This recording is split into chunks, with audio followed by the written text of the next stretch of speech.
Hey everyone, my name is Ben and you're listening to A Daily Dose of English. This is a short, simple podcast that you can listen to every day to improve your English. You can find the transcripts for all episodes and more on benslanguagelab.com. I'm glad you could make it today.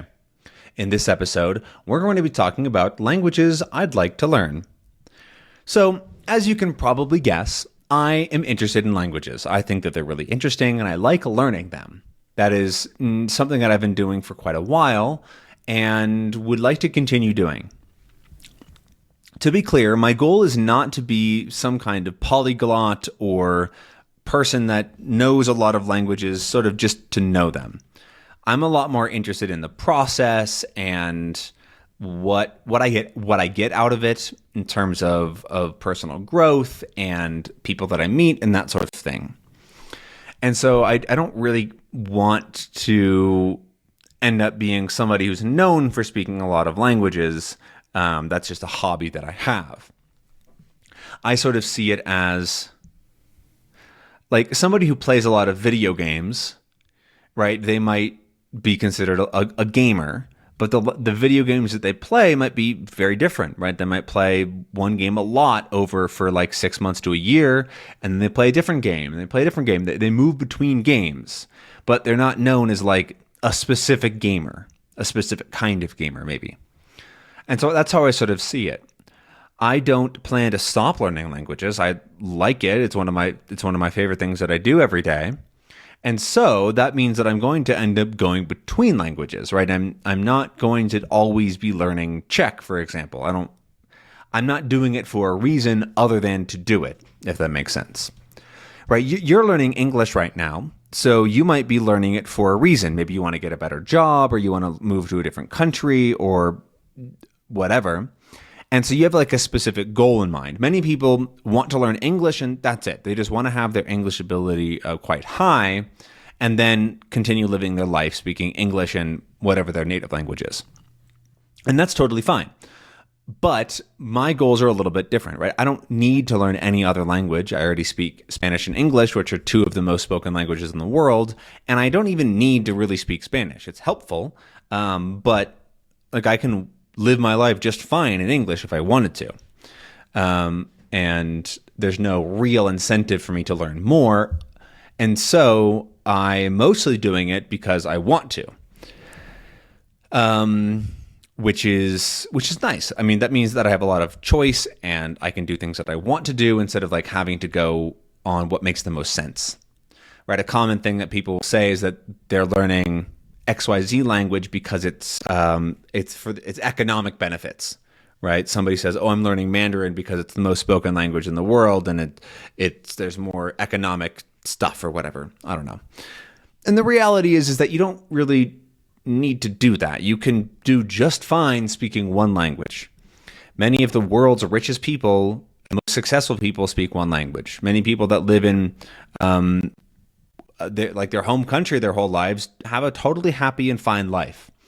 So learning a language for the economic implications doesn't really make sense unless you have a specific interest that is connected to that language, but that also makes more sense. Sorry, like for example, somebody that's really into manufacturing and really wants to improve their company that's a manufacturing company or something like that. I don't know. They might benefit from speaking Chinese because there's a lot of manufacturing there. There's a lot of factories and a lot of very knowledgeable people. So that might make sense. But for most people, 99% of people, it's not really required. Well, actually, that's not true. For a lot of people, English is very, very helpful. So anybody that's not learning English, I guess I would say 99% of non-English learners don't really have real benefits unless like they get married to somebody who's from another country and they want to live and work there. Then they have a great reason to learn that one language, right? So actually, probably not 99% of people. That's a bad number. That doesn't make sense, actually, now that I think about it.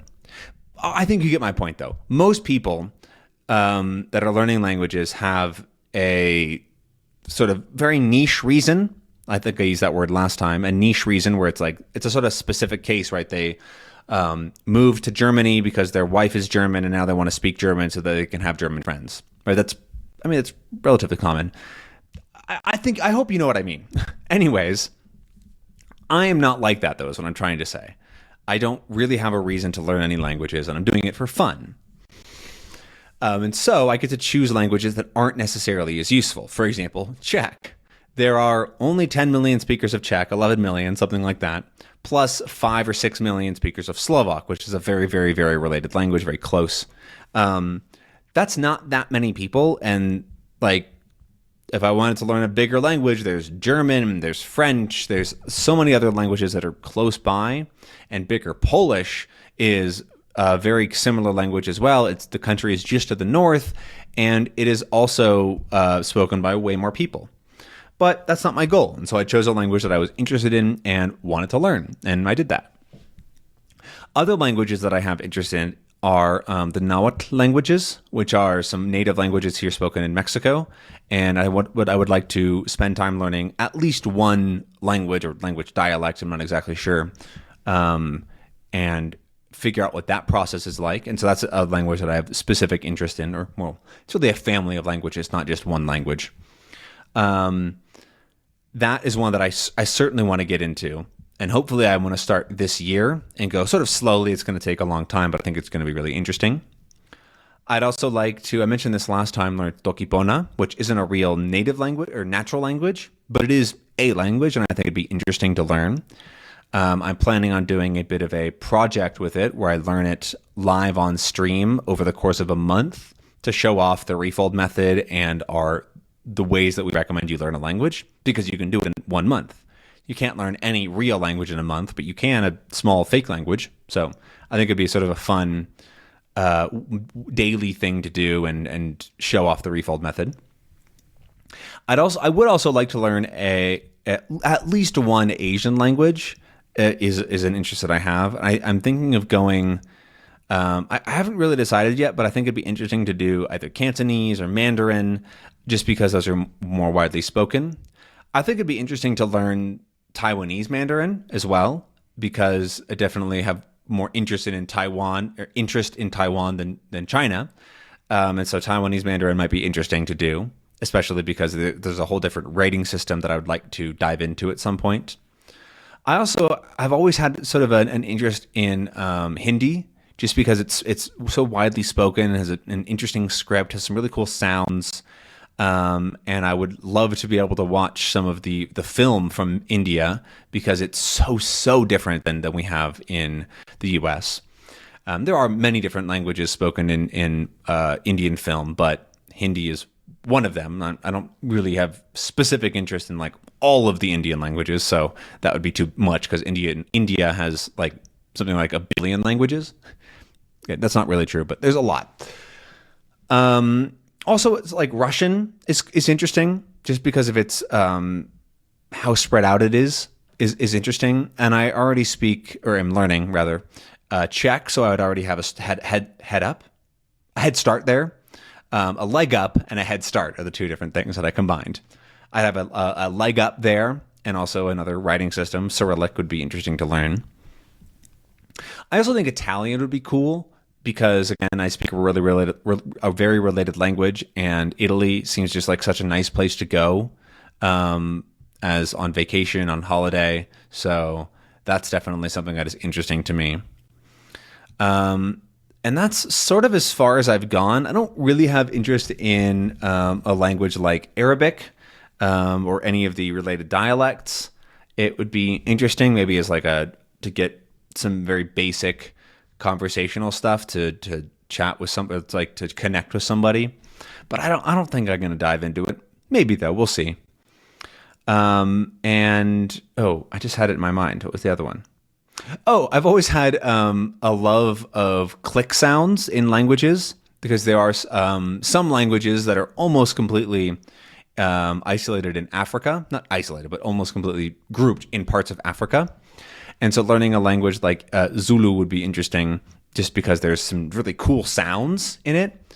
I don't have a ton of practice, but they sort of sound like nga in a word. So, or ngasa. And like those sorts of sounds in words, which would be really interesting because they just sound very cool, but I have no other connection to the languages. So we'll see. And the last one that I want to mention is not really a language, but there are many languages of the world that can be whistled. And there are a couple of, some of them, so a whistling, by the way, that's whistling. And there are many languages in different parts of the world that use whistling to communicate their languages. Some of them are tonal, which means that you can, tonal languages use tone to change the meaning of words, right? So imagine that word and word were different meanings. That's a tonal language. And so some tonal languages can whistle their language and people understand because it's tonal enough to have enough meaning. Or there's some sort of system to convert the spoken language to a whistled language, which is the case in El Silbo, which is a language spoken like the Canary, not really a language. It's a version of Spanish that's whistled in the Canary Islands to communicate across larger distances. It does lose some of the specificity of Spanish because it's just more limited, but you can still do a lot of things with it, which I think is just so interesting.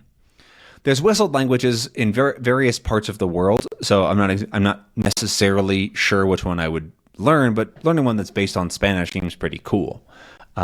So yeah, I think I have I have a more niche interest in languages beyond just like people and number of speakers. I think the languages themselves are quite interesting, but yeah, but maybe a sign language at some point too, because they're cool. But yeah, okay. This episode has gone really long. Thank you so much for listening. I hope that you enjoyed. I hope that you learned something. Let me know down in the comments if you want to learn any other languages, what other languages do you want to learn, and I'll see you in the next episode. Okay, bye.